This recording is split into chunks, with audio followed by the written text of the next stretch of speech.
Hello, everyone. I'm Stephanie Boozer with CUGC HQ. Welcome to our user share webinar today. It's been a nice little break over the summer, and I hope that all of you have been enjoying your summer so far. And I know school is probably getting started and we're all getting back to work. So I'm going to kick us off with just a couple of CUGC events. If you're new to CUGC, we have a lot of local groups all around the world.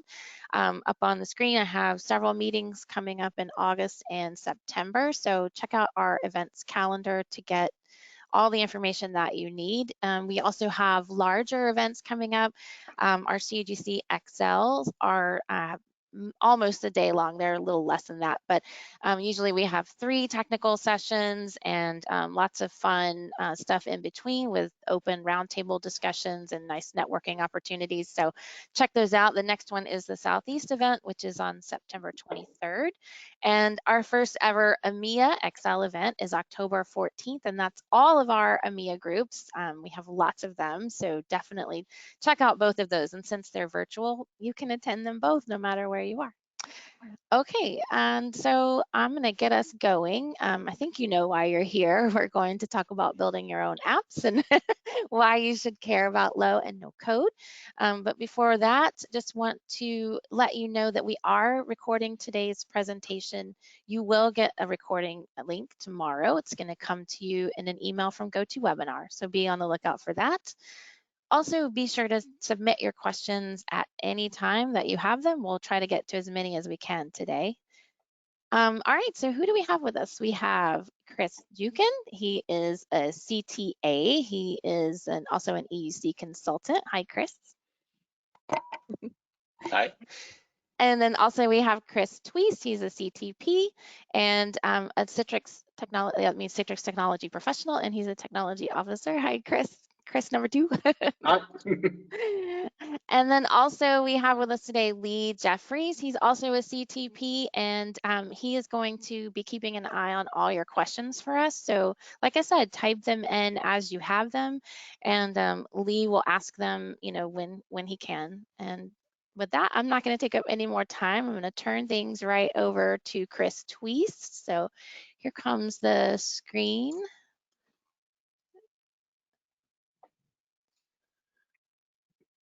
Yes. All right, and there you go, and I'll be back later. Awesome. So thank you, Stephanie. Thank you, Stephanie. So everyone can probably now see my screen with the title page. I hope I share the correct screen. Yes, it's the correct one. Right. So, Chris, tell us about yourself. Well, that guy looks like me. I'm a EUC consultant from the Netherlands, and I work for Conoscenza. I've been messing around with Citrix for about 14 years now, and I'm a CTA. Occasionally I write a blog for CUGC, and basically I spend my time designing, building, and managing EUC environments. Cool. Yeah, so I'm Chris Twiest. I work as technology officer at the Rawworks in the Netherlands. I'm part of the CTP program, and I also have my own blog. And yeah, I'm mostly busy with getting customers to the future of work experience, so the new workspace, mainly focusing on bringing customers that are still traditional through the bringing them from the traditional environment to the new workspace with the Citrix workspace mainly. So, and a big part of that is the Microapp. So that's what we are going to talk about today. Chris? Well, the agenda for tonight is, well, it's night here, it's day over in the US. First, we want to introduce you to low code, no code, what it is exactly. Then the value of it, why is it interesting to look into, and can make your life a lot simpler when designing apps. We have a couple of examples. 3 of them are with Citrix Microapps, and one of them is with PowerApp. Since we didn't just want to do everything in Microapps, we want to show another example. But there are even more platforms out there other than Microsoft PowerApps or Citrix Microapps that are basically dozens of low and no code platforms you can use, but these were the most obvious ones to us.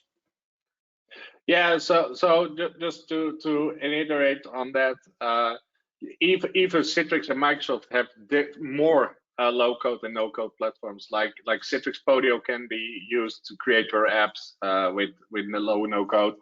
Microsoft has the PowerApps, but also the Logic apps.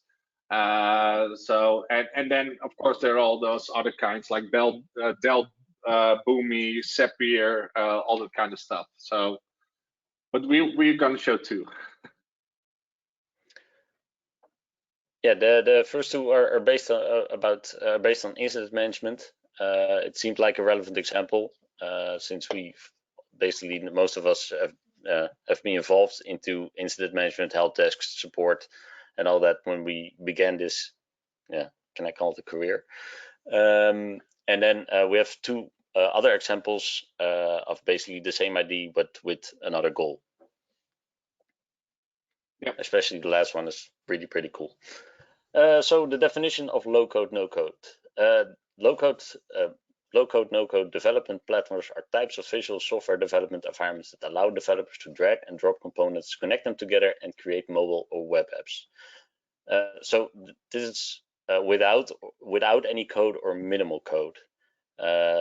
People who've seen our previous presentations, these were all about PowerShell and APIs and writing elaborate scripts and app layering and published apps and published desktops. It was all about that, but none of that this time.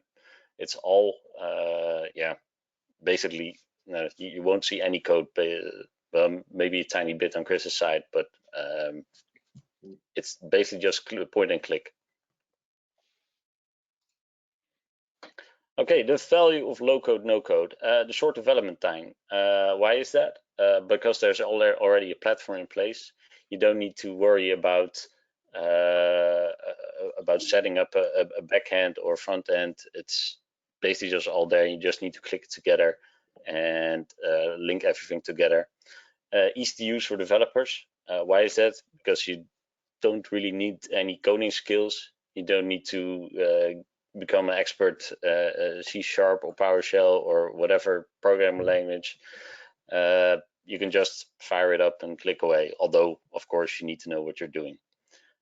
Easy to use for users. Well, it basically is just most things that come out of it are just web apps. And if you have multiple applications in the same platform, they all look alike. They act alike. So you have basically a definitive style that you use for your apps when you use the same platform for everything. More focus on processes. This is a very important one because you're not busy with coding or anything. You can just focus on your process to write them down and integrate them into your app. So yeah, you don't need to worry about setting up SQL servers or management or don't know, adding with it, make sure your environment is secure. You're just busy with creating the app. And uniformity, it's a bit like easy to use for users because if you stick to the same platform, everything will have the same style. But then again, it's also dependent on what kind of developers you have working in your company because everyone has their expertise. So some might prefer other platforms. Yeah, and I think you said it correctly, Chris. It is easy, it is uniform, it focuses on the processes, it's easy to develop on, and it can be really fast. That's what we're going to show tonight. And one of the things, like the easy to use for users, a good low-code, no-code app doesn't need to use it to install anything. It just needs to have a web browser. It's just SaaS. And that's a lot easier often than even creating a script or something and sending that to a user. Okay, before we continue with this, if anyone has any questions, please use the questions part of the GoToWebinar interface. Lee will manage this and make sure they get answered. And then it's on to the first example, microapps and RestDB. Yeah, and I see already some questions coming in, Okay. and I think one is really important. Pat Patterson, of course, that we need to mention. Let's do that at the start. Citrix Converge taking place from October 26 to October 28. You can sign up. It will be a lot of sessions like this. Even Chris and I'm gonna do that session then again. So then it will be more smooth because we done it the second time.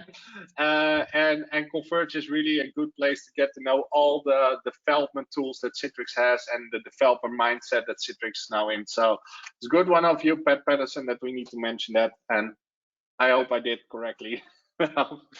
So yeah, we're going to jump into the first example. So most of you guys already use as a customer a ticket system. But what if your customer doesn't have a ticket system, or if your customer, you are doing a new project at a customer and you want to catch on a different app or different website, you want to catch tickets related to your new project? Well, what can you do? Well, the first thing you can do is just go to any IT vendor like ServiceNow or whatever and say, let's buy a ticket system. Or don't forget the big bag of cash you need to bring to get it. Yeah. So indeed, you go to any vendor and they say, okay, of course we have ticket system, and where is the money? Show me the money. Well, this is just again, we know that a lot of companies already have ticket systems, but we just want to see. Well, you could just, for a small project or whatever, build your own ticket system, and it's not going to be that hard to build. So that's what we want to show you. The first example we're going to show you, and we thought it would be cool if we did a lot of live demos. So I'm first going to show you the end result, and then I'm going to show you how we build it, and we're going to start building it together, kind of. So what we did was we built a Microapp, and let's see where I got the correct window for this demo. Yes, there's the correct one. And the Microapp has a new ticket. And this looks just like any other ticket system, right? You can create a description. I have a problem with the Wi-Fi is broken. For me, that's pretty, well, a middle priority. And description of the problem, Wi-Fi on my phone doesn't work. Okay, cool, and create a ticket. Because that's the only thing you actually need to have for the end user. The end user, something that they can just have a form and fill in the ticket. Then on the other side, you of course want someone to view those tickets and to take care of those tickets. So we create another Microapp, it's called My Tickets, and you can see tickets that are assigned to me. So for instance, problems with Wi-Fi. So yeah, I can see an ID, I see the current status, I can see the priority, and I can here now open or close it. I can give an update, all the kind of stuff that you expect from a ticket system to have. So yeah, I can now update the ticket. This ticket is done, and I can say it's closed, and I can send the update. It's easy as that. So we created two apps, one to view and edit tickets, and one to create a new ticket. We even created some notifications that said that will give you a notification with that your ticket is registered, that it's correctly created in the database. And so this is quite easy to make. But the thing is that Citrix itself, the Citrix microapps, if we go to the Citrix microapp backend, let me get this screen. The Citrix microapp backend does not allow you at the moment to create just forms. So Citrix microapps are API driven. So it needs an API from somewhere, like existing ticketing system, like a ServiceNow or whatever, to get that API, and it can then build upon that API and create the forms. So if you take a look at, if I'm going to make a new integration, okay, I'm going to make a custom integration with HTTPS, it will ask me, okay, but where can I get the data? Where is this data? Well, I want a ticket system demo. Well, and it says I need to enter a URL where it can get the data, and it means where can I find the tickets that are there? Where can I find which fields I need to add when I'm creating a new ticket? Well, we don't have that. We haven't bought a application with an API. So how do you create your own API? How do you create that database? And this is where a site like RestDB.io comes in. RestDB.io allows you to easily create databases, which then automatically come with an API. So we can click here on create a new database. I'm going to call it tickets. And now I got a tickets database. And yeah, let me go to the database editor.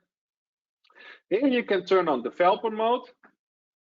And this will allow you to create your own databases within RestDB. So I'm going to create a new database. I'm going to call it my tickets database. I can give the description. Here are the tickets stored. I can even give this an icon. I believe there is like a ticket icon somewhere. I can search on ticket. Yes, it has a ticket icon. That's cool. Oh yeah, the name can only be lowercase. It's reminding me of that. That is perfect. And I think it does not have a space. So we're going to just call this one ticket, no problem. Then within my tickets database, here I can now add fields. So what do we want to know when someone enters a ticket? Well, what you said, we need a description. Oh, I'm dyslexic. Description.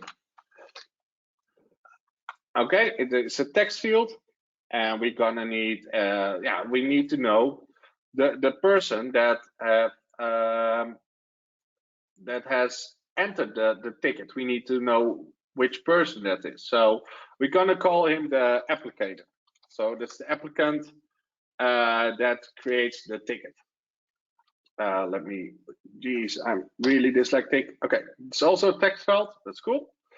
We might want to know which person has responded on this ticket. So we're gonna add a responder. We might want people to, I'm here, add field. We might want people to set a priority. Text, yes. And so we can create more fields. I'm going to create one more field. I'm going to call it problem. And this is enough for me to view the tickets.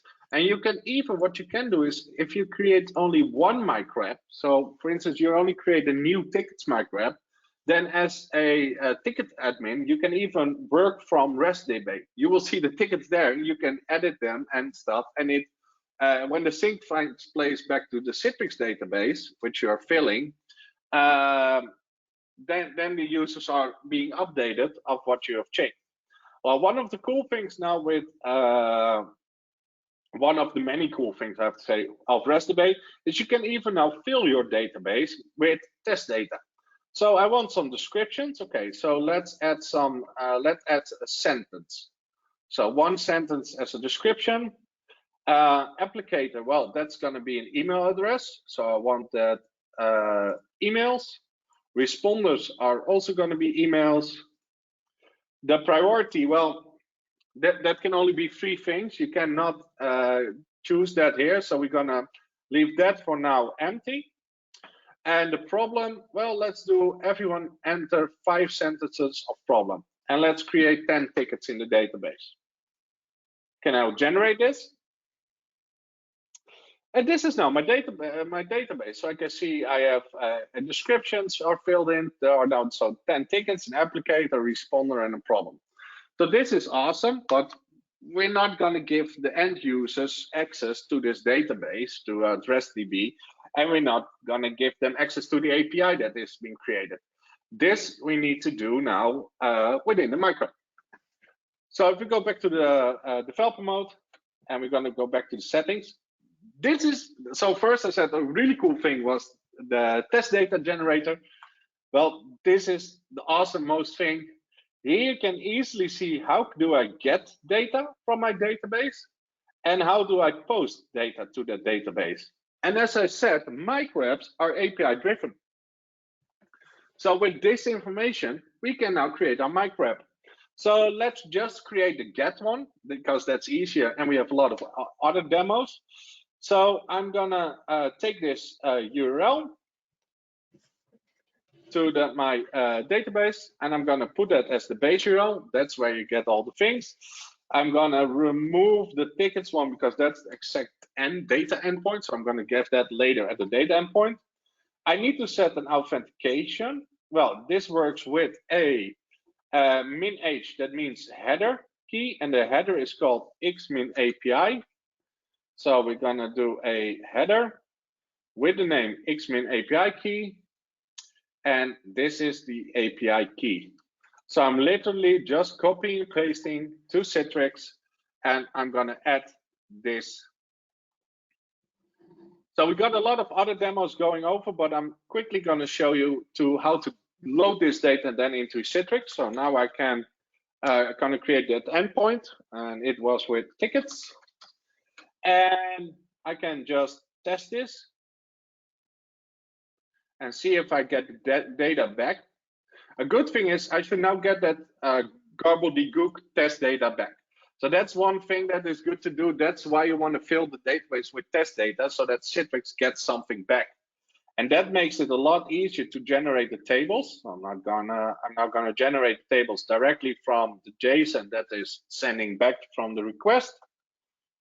It says, all right, so let's generate tables. One good thing to know that every database you create with RestDB will have a hidden field with ID. So you never have to create a separate ID field. It's already baked in. So that is also always the ID one is always a unique string. So this is awesome to just filter on. So I'm going to take the ID and I'm going to click add. And now we can easily synchronize so that we make sure that that ticket data is now at Citrix.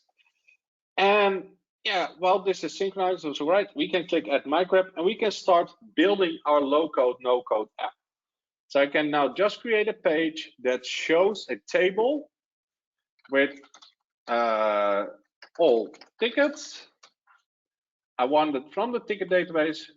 Well, show me everything. I'm all right with that. Mock doesn't need that.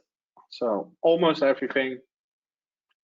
And bam, I got a table with so I got now a microapp with the tickets. So if I'm gonna quickly assign this to my user, go all tickets, enable this as an action, going to all tickets. I know I'm going fast, but I just heard Stephanie told us that you will get a recording tomorrow. So you can play it again and then put it on half speed.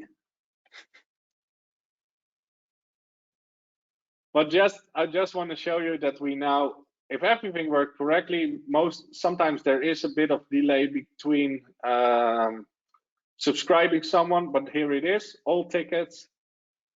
And here I got all those tickets. Of course, the layout is now bad, but you can change the layout. You can show less text there. You can make it that the problem itself is not in the table, which is of course not handy. But when you click on the table, it goes to a separate page. That is all things you can do with the microapps. You can easily build this. But what we did show now is that you don't need to buy a backend to build the Microapp frontend. You can easily just get a free RestDB database and use that.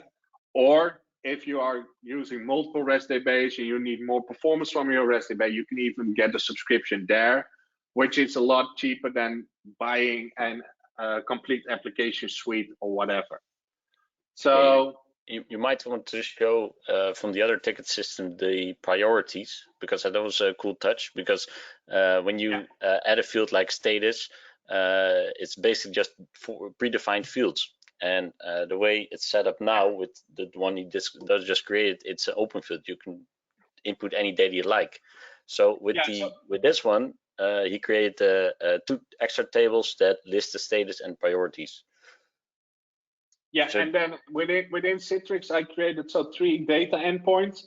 And then within my Microapp, I told, if you're gonna add a ticket, you need to enter one of these things. Because this you always want to have the same. You don't want someone write open with the lowercase, someone with the high case, or use their own phrases.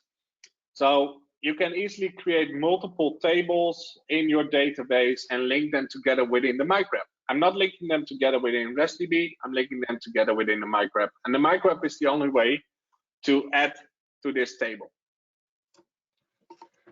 So yeah, that's correct. That's a cool touch that we did in the complete demo.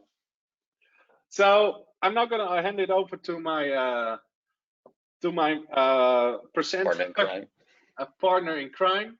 I'm going to mark you as, let's see, I'm going to stop my screen sharing. And then I have to figure out how I can send the screen share to Chris. Stop it here and let's make Chris.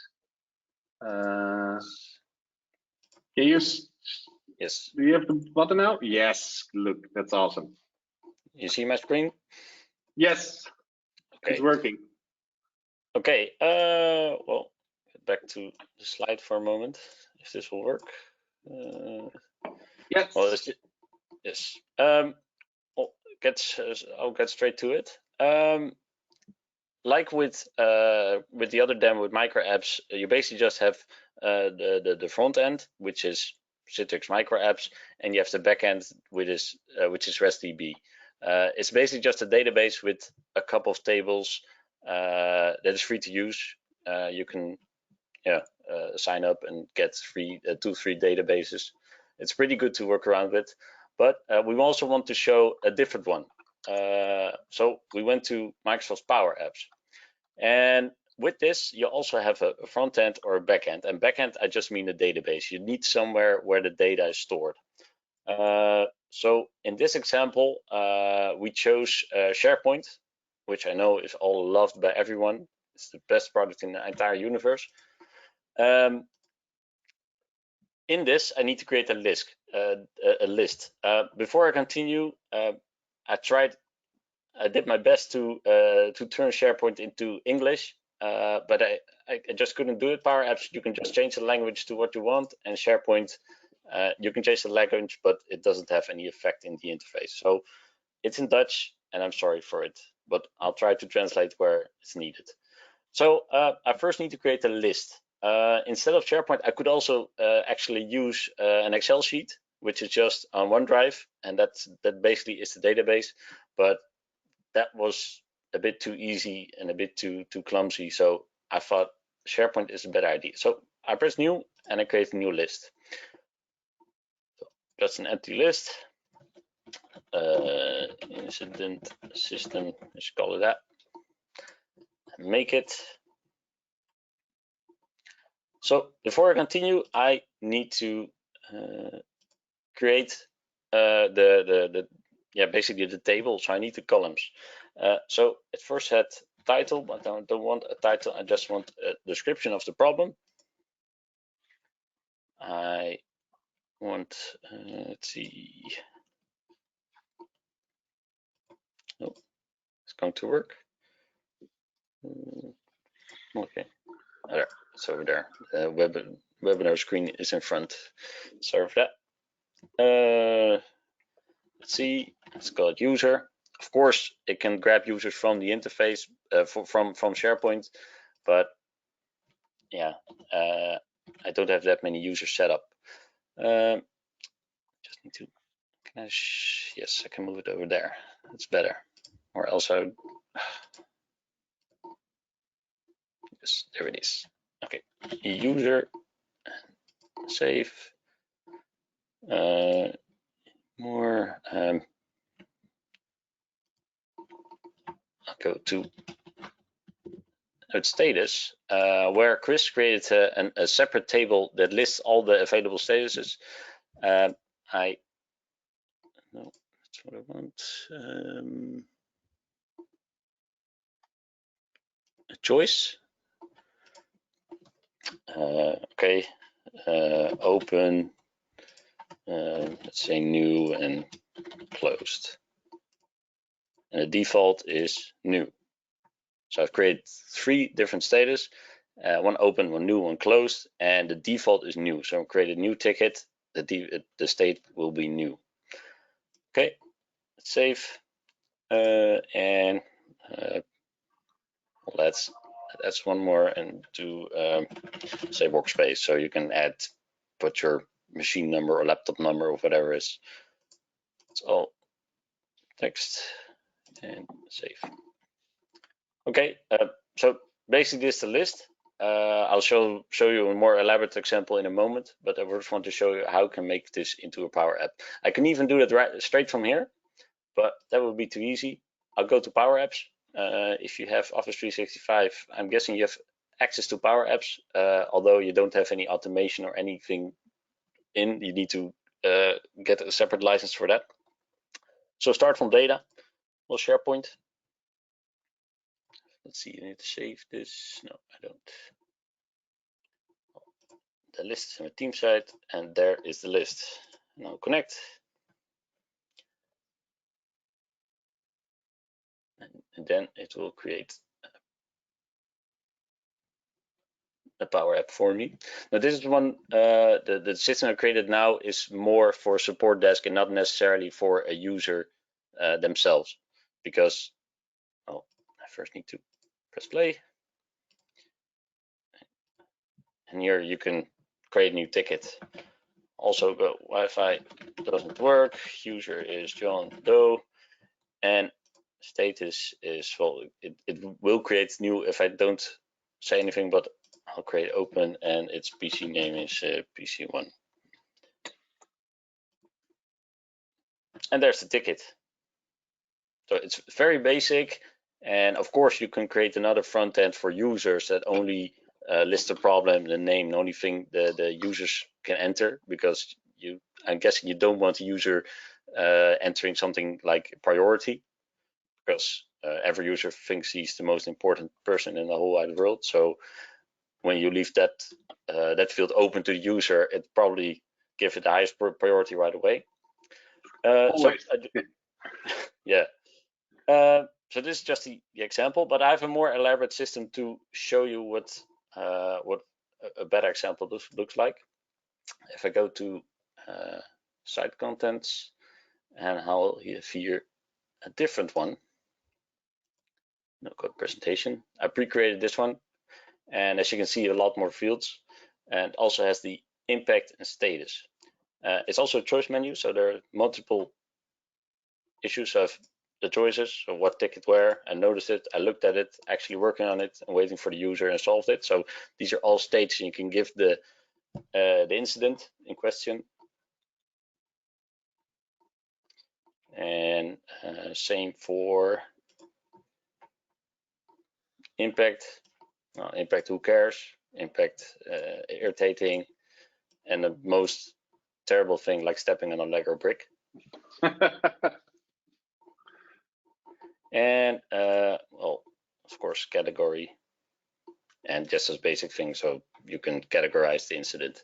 But this is just a SharePoint site. This is just, like I said, a list. It can also be an Excel sheet. But with this, if you do it with SharePoint, you can basically place conditions on the field in question. So you basically set up some limits so you don't get the strangest tickets. So how does this look in PowerApps? I need to go back. Apps. I have here no code presentation. Let's just press on it. We'll open full screen. It's a bit big because most apps you create are in essence mobile apps. You can tweak them so they look better on the screen, but most of them are more mobile oriented. Well, this is the same screen like you saw before. It changed out the colors and the titles and everything. If it doesn't work, well, structure whatever. The impact is obnoxious Clippy, because we all need Wi-Fi these days. Well, this is status. The default here is what ticket where, but like I said, this is more for support desk than a user themselves, because user themselves shouldn't be able to determine the status or define the status.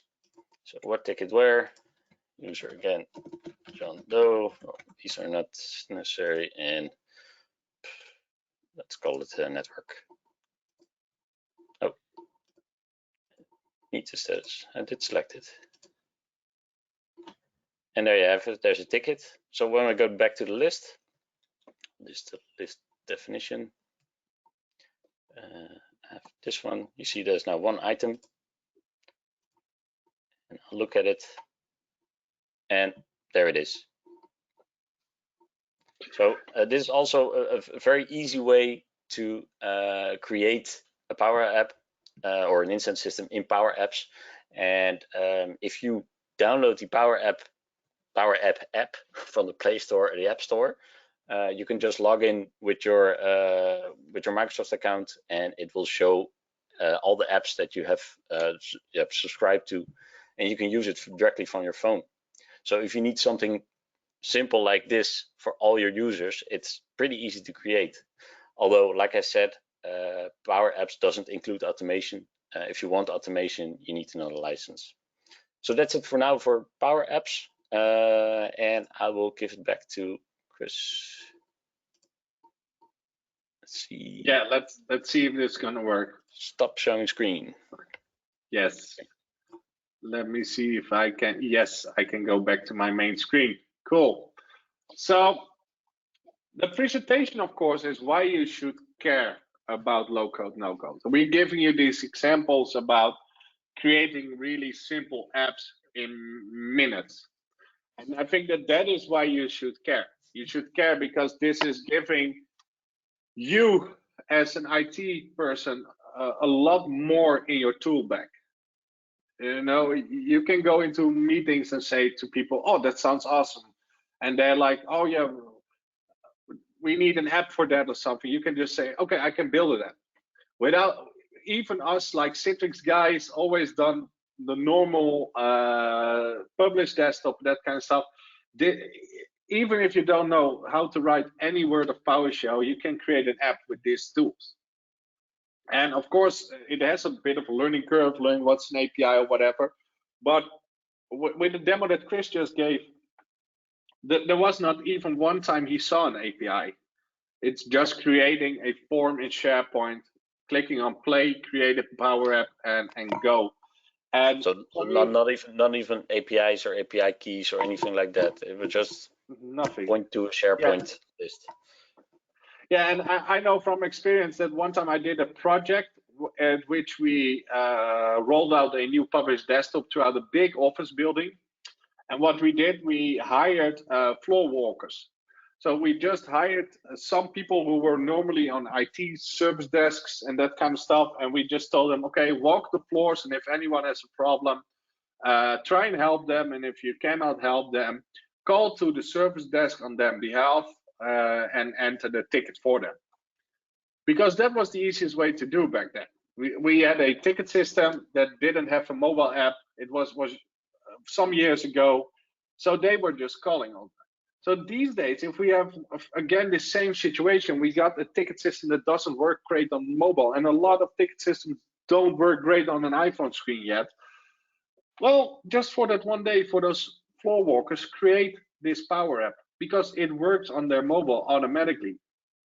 That's an awesome business case. Just create this form, and then on the backside, someone else can maybe enter it in the real ticket system or just fix those tickets for those few days. Keep a separate ticket system during a big launch of a new system. So this can be really handy, but you can also think about other apps. And we're going to show you some more examples of other apps. So I'm going to show you a demo of a Microapp for a monitoring tool. So I recently came in contact with a monitoring tool which is called VirtualMetric, and I'm running it at home to test it out and to do some stuff with it. And one of the cool things is that VirtualMetric, the cool thing is it's completely API driven. The not so cool thing is it doesn't have a mobile app. So if I'm going off at home from my home and I want to see, well, how is my lab doing? How are my VMs running? Is everything up? I don't have a mobile app, so I need to find a computer, sign in, that kind of stuff. But it has an API, and I know Microapps. So if we take a look, this is VirtualMetric. And one of the cool things that VirtualMetric does is that with every widget they have here that shows information about my system, about my VMs, I can press, for instance, here you have are there alarms? So our system's running at 100% CPU or whatever. Every widget here has this download button, and I can download to JSON. And that gives me a JSON. And this is an API call you see here.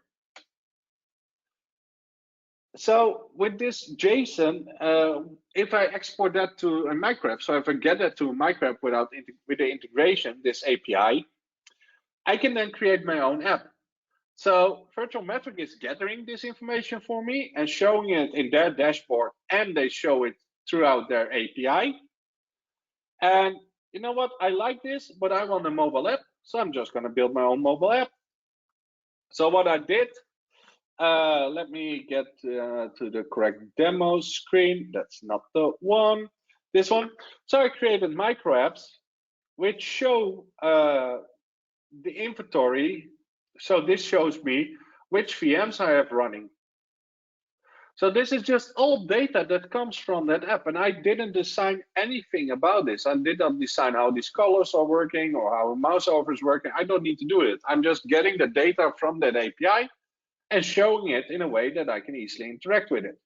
So for instance, if I look at my Citrix delivery controller, I can here see what processes are running. I can see the services that are running. So if I search, for instance, on Citrix services, it should show me all kinds of Citrix services that are running. That is great. I can show which applications are installed and the versions. I can see if it has pending updates. I can see the health of the host. So what's the CPU load? Does it need a reboot? What's the bandwidth of the network doing? And all this. And here you see all kind of stuff about the system itself.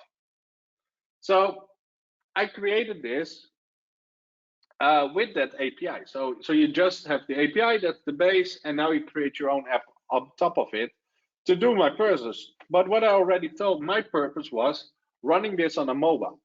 And one cool thing is that every microapp that you build with Citrix, and the same is with the PowerApps from Microsoft, it automatically runs great on a mobile.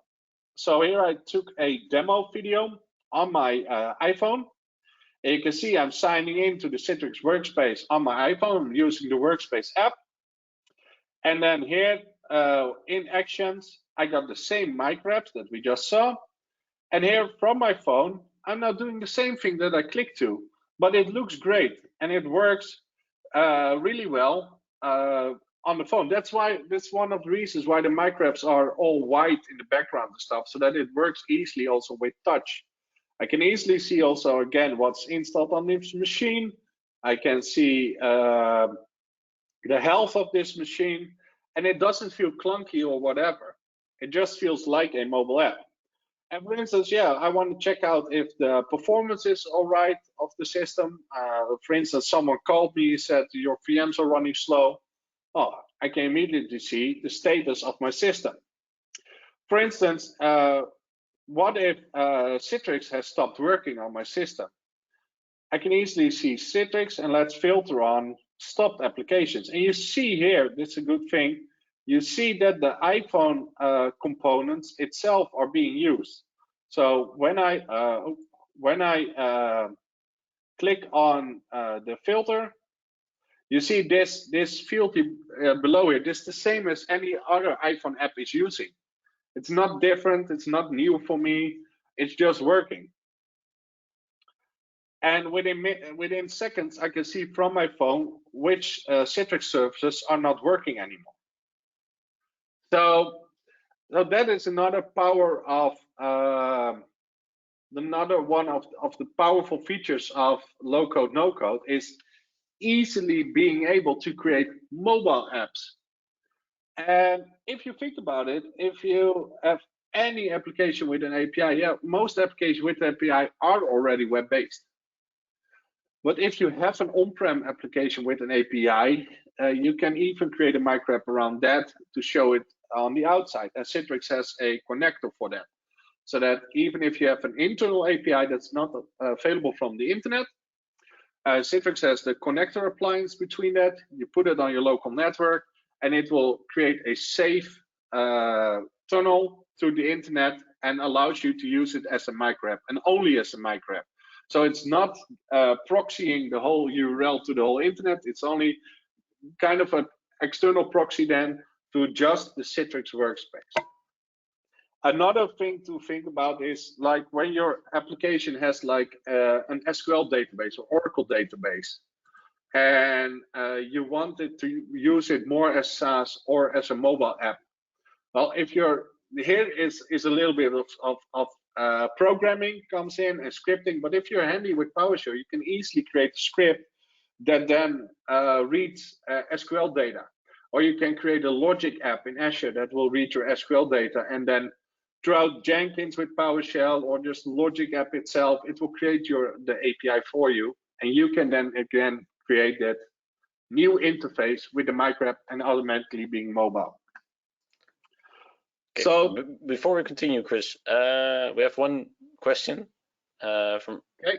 I'm sorry, I don't know how to pronounce your name. And he basically asks, are we training simplicity at the expense of stability? One system for the database, which is not ours, another which works as front end, which is also not ours. And of course, that's true. But basically, you go into a discussion in what is the uptime of the cloud service you're using, because so of course it can always go down. With the example I gave, you could use a local MySQL or SQL server, although you need a gateway for that. But still, the PowerApp is still in the cloud. So yeah, with the examples we're giving, of course it's up to the managers of your cloud supplier or the admins of your cloud supplier as to what the uptime is. But like I said, that's with all cloud services these days. What if I don't know, Twitter goes down? What if Azure goes down? You can basically stretch that argument. So I understand the concern, and I would have the same concern, but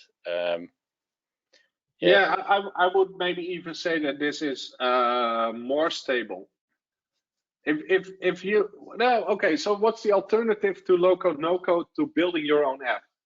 That would mean that you have to hire expert application builders, so coders. You have to have your own databases on premise running for them, build their own library on top of that, their own systems. And you have to keep then the application server running. And if you also want to have it available from mobile and I don't know where, then you are subject to creating also a mobile app, hosting those servers, making sure your app is getting approved by the Apple App Store, and all that kind of stuff is stacking up. So you got a whole chain of stuff you need to figure out, and how stable is that whole chain compared to the stability of Microsoft or Citrix on their Microapp or PowerApp platform, which have a really high uptime. Yeah, and I don't know, but one thing you are absolutely writing is we are training in simplicity. Of course, when you create a full stack yourself, your own backend, your own frontend, you can do anything you want. And here you're just clicking and you need to fit in the model. So if I, for instance, want my Microapp to have a black background, I can't. It's as easy as that. And that is what we are indeed trading, the simplicity of that. So that's true. Yeah, but the difference, of course, we showed PowerApps and we showed Microapps. Microapp has a portal that you use in which the app is presented, and with PowerApps, it's more separate. I know you can actually run them offline, but I don't know if it would still work then with a local SQL server. So there are some options to run it away from the cloud, so to speak, but I haven't really tried it, and is it really necessary? So our time is also almost up. I think we're going to go a few minutes over time, but because we still have two demos. Two examples. But these examples are going a little bit faster. So the last example I wanted to show you guys is what if you don't take like 5 minutes with RestDB and Microapps to build a application? What if you take 2 people and gave them around, I think, 40 hours or something? So 2 colleagues of mine at RawWorks created this app for a Citrix hackathon. And this is a company portal app. I just want to show you. So this is all running within Microapps and a RestDB. So we are not using any service or store API behind it. It's just created by themselves. So they created a credit system. So I myself can see that I have credits. I got 3,000 credits. That's awesome. They even created a managed credit. So a manager can give anyone credits. And they created a store.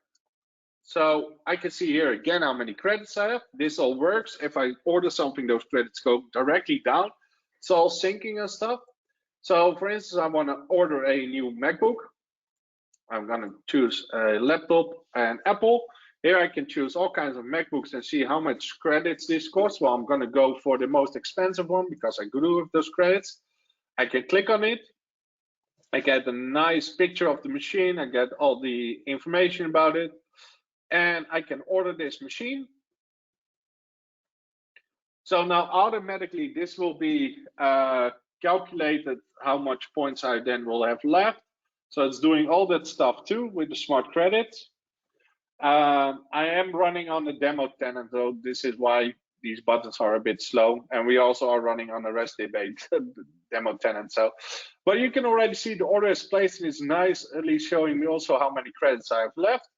And we even created a order processing app, which shows all the orders that are being done, what the status. I can filter on date, I can filter status, filter who has done them.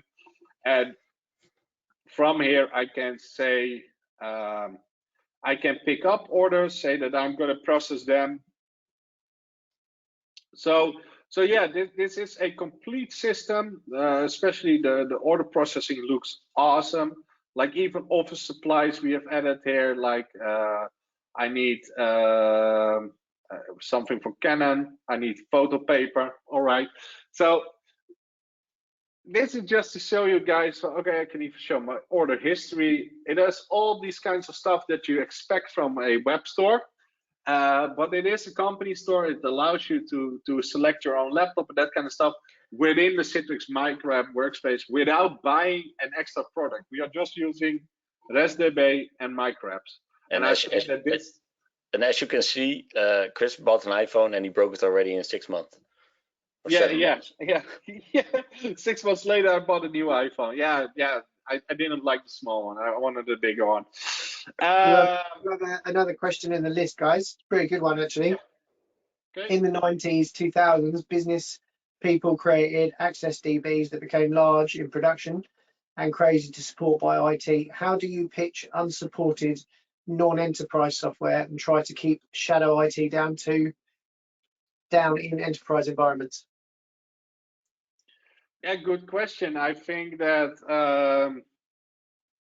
It depends, of course, on the organization. If it's an organization that is like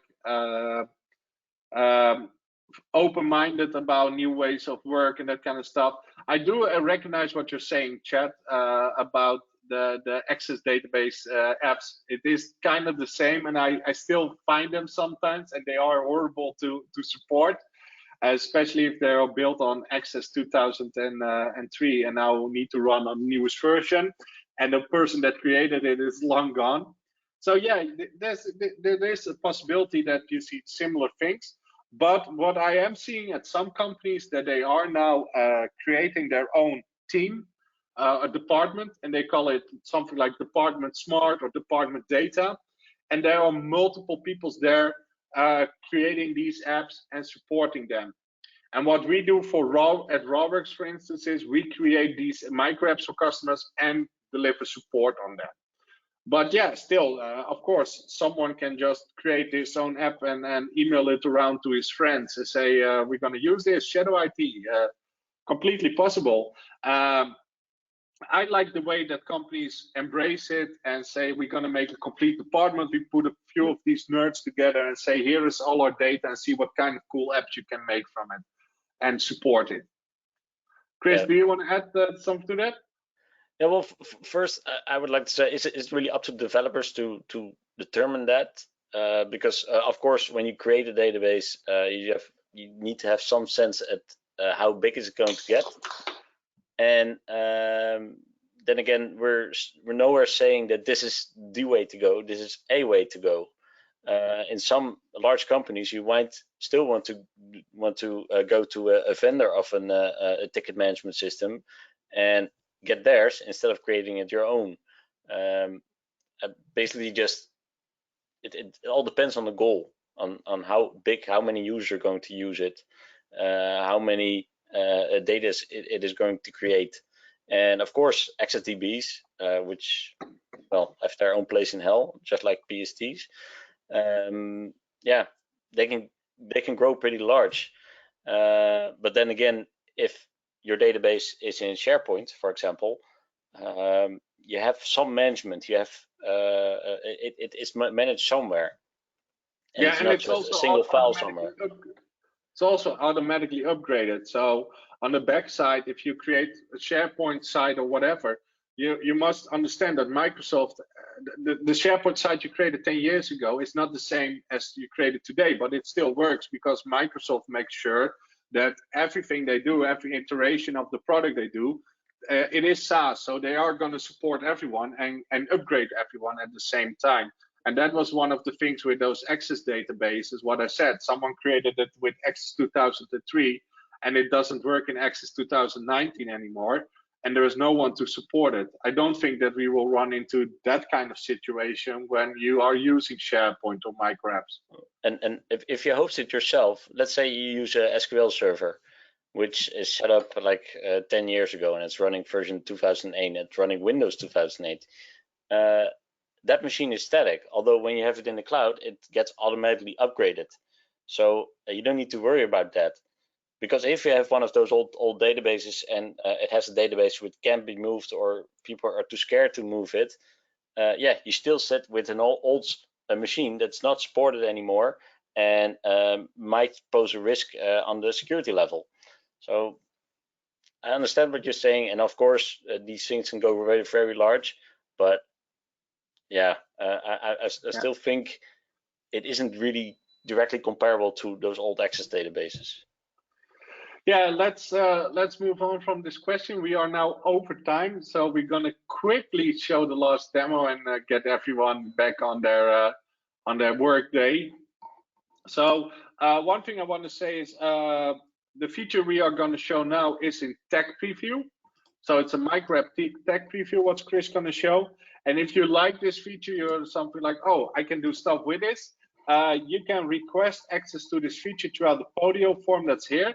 Lee will make sure that it's also now in the chat, the link to everyone. This means that you can request this feature and Citrix will come back to you and enable it in your tenant as well.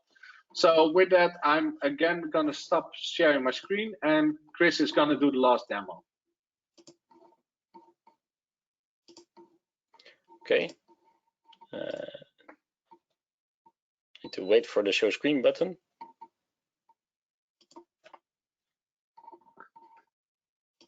Still grayed out. Oh, there it is. Okay, back to my screen. In Microapps, there's a new feature which is still in beta, I believe. So yeah, tech preview. So in tech preview, but we were allowed to show it to you guys and girls. Sorry. And when I do that, I first want to show it what it does. Okay, this is the workspace. Yes. I go back to integrations, get rid of this one, and okay. Oh, I need the other one. Yes. Okay. It now has an embed function, which basically get rid of this thing. Which basically is just that. It's an embed. So you can create a micro app and add a page. I've used the PC Gamer News website as an example, and it's just basically the embedment of an iframe, which is, I know, not really special, but it's kind of different than what we showed before. In previous presentations, we showed that you basically can grab the news through an API and present them as a micro app. Well, now they add the functionality that you can embed a website. Well, like I said, I created a page, PC Gamer News. I use the embed URL, and if I try that, I'll go here. I have here the first refresh always. Via the app, and I show it, and it'll basically just show the website. Nothing really special, but it gave us an idea to what if we combine multiple platforms. So when I go to we've created this one, the PowerApp embedment. So what does that look like on the backend side? So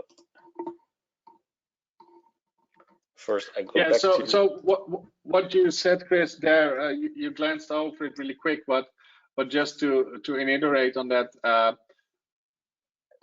if you don't know the API of a news site, but you want to show the news on that website, maybe it doesn't even have an API, you can just embed that news site now. So that's really cool. Another way to really quickly build a small app without needing your users to leave your web page or the portal. Yeah, so it's kind of different. You can use the API to grab the data, or you can just show the website itself. But how can we use the Power Apps? Well, if I go over here, sharing screen. Hang on. We have a direct link to the website. I just paste this in a browser, and it shows me the app, just straight without any other interface or whatever. Well, I've created that. Oh, so many screens. That's the here pages. Here created Power App, and I entered that URL. So I created a Power App, and everyone is using it, but we're moving to micro apps. So how can I integrate that app into our micro apps interface? So I'm going to go here, and we have the Power App embed demo. Well, need to log in. It's on a different account, so sorry for that. And then we have the same interface as you saw before. It all works. I create a new ticket. I can open this one. I can edit this one. So it's just the same app integrated in this. So I don't need to create an API or talk to the same SharePoint backend. I can just add the Power App to my Microapps interface. Yeah, so if you ever come across a company that already has Power Apps and they are looking to switch to the Citrix workspace, then instead of then going to apps and just create a link that will bring them to the Power Apps, you can create actions that will bring them directly to the Power App and not changing their web page that they're on, or within the browser, or even on their mobile phones within the Citrix workspace app. Yeah. So this works awesomely. Yeah, so this is just a different example. I used the UK Citrix user group blog site. You can also integrate, but basically just an iframe that you integrate in your micro apps. But if you have a website that doesn't have an API, or you're not allowed to use that API, you can just do it this way maybe. Yeah. So I'm guessing we're nearing the end. Yeah, we're done. Oh, hang on. I need to stop my sharing. Stop showing screen. Do we have any questions? You can share your screen again with PowerPoint. Yeah, it's just the shared questions one. So this one is cool to let's just keep this one. Are there any more questions that you guys have for Chris and me? There's nothing more in there right now, guys. Cool. Maybe you have a question, Lee? I thought it was a pretty good presentation, actually. I really liked it. I didn't know about RestDB IO, so I shall have a look at that. That looks pretty cool as well. But Yeah, no questions from me. It's Nice one, pretty guys. cool. It's pretty cool that they show the also the commands you can use. So you don't really need micro apps to use RestDB. It's just basically a free database you can mess around with and contact through an API. It's a great way to learn using APIs. Yeah. Well, I want to thank everyone for listening to us talk for an hour about our geek stuff that we really like, the low code, no code, the micro apps, and all that kind of stuff. Thank you, Stephanie, for having us at CUGC. Again, Chris and I will be back at Converge, so make sure to catch us there too, and make sure that you are registering yourself for Converge. Yes, thank you. I'll include that link in your follow-up email as well, just so you have it in one more place so it doesn't get lost. So thanks, guys. That was great. We'll have the recording ready for everyone tomorrow. You may want to go back and revisit some of those examples. I know there was a lot of information in there. But thanks again, and we hope to see you guys again soon, and hope everyone has a great rest of your day. Stay happy and healthy and safe, and hopefully someday soon we'll all be able to gather in person again. Yeah, Thanks. I hope so. Right. Bye-bye. Bye. See you soon, guys.